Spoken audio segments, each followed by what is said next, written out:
اعوذ باللہ من الشیطان الرجیم بسم اللہ الرحمن الرحیم اللہم صلی علی سیدنا مولانا محمد و بارک وسلم وسلم علیہ۔ بشرا مسجد یوٹیوب چینل کے سلسلے دینی مسائل میں حاضر خدمت ہے۔ آج روزوں کے چند مسائل آپ کے سامنے پیش کریں گے۔ اللہ رب العالمین ہماری اس کاوش کو قبول فرمائے۔ اگر آپ نے ابھی تک ہمارا چینل بشرا مسجد یوٹیوب چینل سبسکرائب نہیں کیا تو فوراً سبسکرائب کریں، گھنٹی کے نشان کو بھی دبائیں تاکہ آپ کو تازہ ترین ویڈیوز باقاعدگی سے ملتے رہیں۔ روزے کے پہلا مسئلہ، کیا الٹی آنے سے روزہ ٹوٹ جاتا ہے؟ درست مسئلہ یہ ہے کہ از خود خواہ کتنی ہی الٹی آئے روزہ نہیں ٹوٹتا۔ ہاں، جان بوجھ کر مثلا انگلی وغیرہ منہ میں ڈال کر اگر کی تو روزہ ٹوٹ جائے گا، جبکہ روزہ دار ہونا یاد بھی ہو۔ دوسرا مسئلہ، حالت روزہ میں احتلام ہو جائے تو کیا روزہ ٹوٹ جاتا ہے؟ درست مسئلہ یہ ہے کہ حالت روزہ میں احتلام سے روزہ نہیں ٹوٹتا۔ تیسرا مسئلہ یہ، کچھ لوگ سمجھتے ہیں تھوک یا بلغم نکلنے سے روزہ ٹوٹ جائے گا یا مکروہ ہوگا، اس بنا پر وہ حالت روزہ میں بار بار تھوکتے رہتے ہیں۔ ایسا نہیں کرنا چاہیے۔ تھوک نکلنے سے، تھوک منہ میں جب تک رہے، بلغم منہ میں جب تک رہے اور منہ ہی سے اندر نکل لے، اس سے روزہ نہیں ٹوٹے گا اور تھوک نکلنے سے روزہ نہیں ٹوٹتا۔ کچھ لوگ روزے میں تیل خوشبو لگانے اور منہ زیر ناف صاف کرنے کو درست نہیں سمجھتے۔ یاد رہے، درست مسئلہ یہ کہ یہ کام روزے کی حالت میں جائز ہے۔ سرما لگانے سے بھی روزہ نہیں ٹوٹے گا، البتہ کاجل کا حکم سرمے والا نہیں، کاجل سے پرہیز کیا جائے گا۔ اگر رمضان میں سحری میں آنکھ نہ کھلے، سحری کھانا چھوٹ جائے تو روزہ ٹوٹ جائے گا یا نہیں ٹوٹے گا؟ درست مسئلہ یہ ہے، سحری روزے کے لیے شرط نہیں ہے، رات میں نیت کر لی جائے یا پھر نصف النہار یعنی دہوائے کبریٰ یعنی زوال سے پہلے نیت کر لی جائے تب بھی ٹھیک ہے، لیکن سحری کا وقت ختم ہونے کے بعد نیت کی جائے تو تین چیزیں مد نظر رکھنی پڑیں گی۔ نمبر ایک یہ کہ روزہ بند ہونے کے بعد سے نیت کرے۔ نمبر دو یہ کہ نیت کرے کہ میں روزہ بند ہونے کے وقت سے روزے سے ہوں۔ نمبر تین یہ کہ نصف النہار کے بعد نیت نہیں ہو سکتی، یعنی آدھا دن گزر گیا، یہ جاگ بھی رہا ہے، اسے پتہ بھی ہے، نیت نہیں کر رہا، سو اب اس کی نیت قابل قبول نہیں۔ رات میں اگر غسل فرض ہو جائے تو اب روزہ شروع ہونے کے بعد کلی یا ناک میں پانی افطار کے وقت ہی ڈالیں گے۔ یاد رہے، اس مسئلے کو ہم واضح کرتے ہیں کہ روزہ شروع ہونے سے پہلے کسی بھی وجہ سے غسل فرض ہو یا روزے میں احتلام ہو جائے تو غروب کا انتظار نہیں کریں گے۔ روزہ کی حالت میں نہانا ہو تب بھی غسل کے تمام فرائض ادا کیے جائیں گے۔ پورے جسم پر پانی بہانے کے ساتھ ساتھ غسل میں کلی کرنا، ناک کے پورے نرم حصے میں پانی پہنچانا فرض ہے، اس کے بغیر غسل نہ ہوگا، نہ نمازیں ہوں گی۔ یاد رہے کہ روزہ ہو تو غرارہ نہیں کریں گے۔ عام دنوں میں بھی غرارہ غسل کا فرض یا کلی کا حصہ نہیں ہے، جداگانہ سنت ہے، وہ بھی اس وقت جب روزہ نہ ہو۔ البتہ روزے کی حالت میں ناک میں پانی سانس کے ذریعے اوپر کھینچنے کی اجازت نہیں ہے۔ کیا حالت روزہ میں مسواک کی جا سکتی ہے؟ کی جا سکتی ہے۔ احتیاط رہے کہ ریشے مسواک کے حلق سے نیچے نہ جائیں۔ جب تک اذان ہوتی رہے گی سحری میں کھانا پینا جاری رکھا جا سکتا ہے۔ یاد رہے کہ جب تک سحری کا وقت ختم ہو جاتا ہے جس وقت، تو اذان فجر اور نماز فجر کا وقت شروع ہو جاتا ہے۔ لہٰذا جو سحری بند ہونے کے باوجود اذان شروع یا ختم ہونے کا انتظار کرتے ہوئے کھاتا پیتا رہا، اس نے گویا اپنا روزہ برباد کیا۔ جو ہی وقت ہو جائے کھانا پینا بند فرما دیجئے۔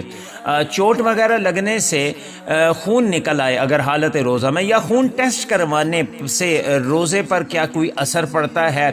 جسم سے کوئی چیز باہر آنے پر روزہ نہیں ٹوٹتا، لہٰذا ٹیسٹ کے لیے خون نکلنے یا زخمی ہونے پر خون بہنے سے روزہ نہیں ٹوٹے گا۔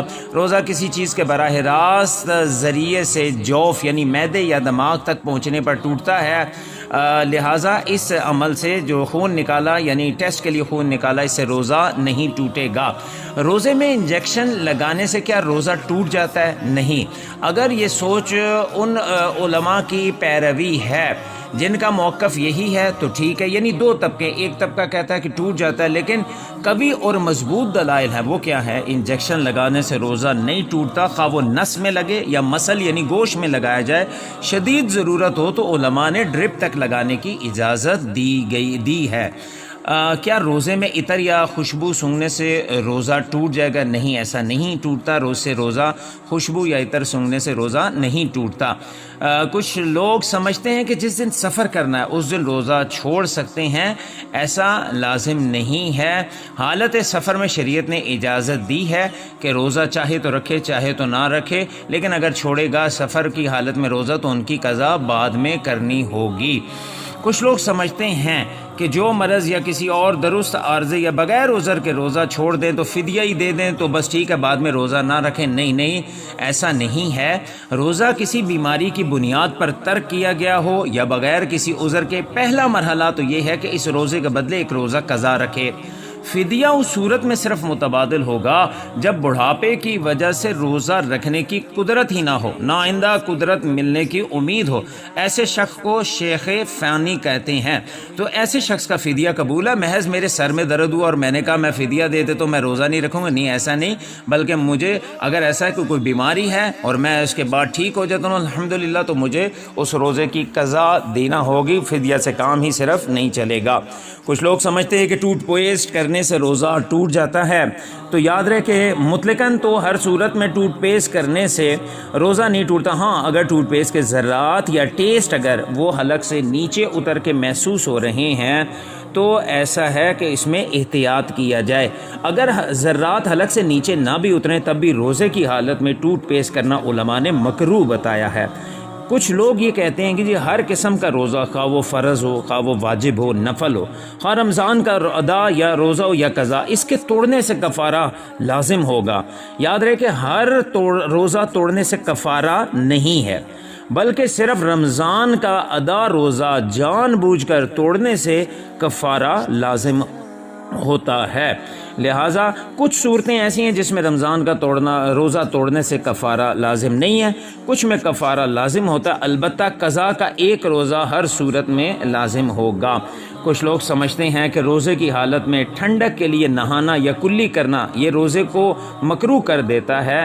ایسا نہیں ہے۔ روزے کی حالت میں ٹھنڈک حاصل کرنے کے لیے نہانا یا کلی کرنا، بلکہ بدن پر گیلا کپڑا لپیٹنا بھی اجازت ہے، مکروہ نہیں ہے۔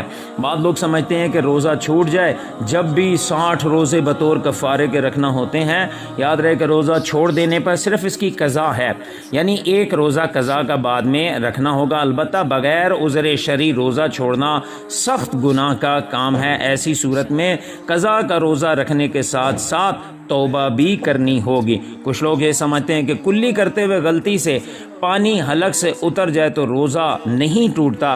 مطلقاً ایسا سمجھنا درست نہیں۔ درست مسئلہ یہ ہے جب روزہ دار ہونا یاد ہو تو اگرچہ پانی غلطی سے حلق سے اترا ہو روزہ ٹوٹ جائے گا۔ ہاں، اگر روزہ دار ہونا ہی یاد نہ ہو تو اب اگرچہ جان بوجھ کر پانی حلق سے اتر گیا تو روزہ نہیں ٹوٹے گا۔ دوسرے لفظوں میں یوں سمجھے کہ بھول کر کھانے پینے سے روزہ نہیں ٹوٹتا، بطور خطا کھانے پینے سے روزہ ٹوٹ جاتا ہے۔ آخری مسئلہ، بعض لوگ سمجھتے ہیں حاملہ اور دودھ پلانے والی عورت پر روزہ فرض ہی نہیں ہے۔ یاد رکھیں درست مسئلہ تو یہ ہے، اگر حاملہ اور دودھ پلانے والی عورت روزہ رکھنے پر قادر ہو تو اس پر بھی روزہ رکھنا فرض ہے۔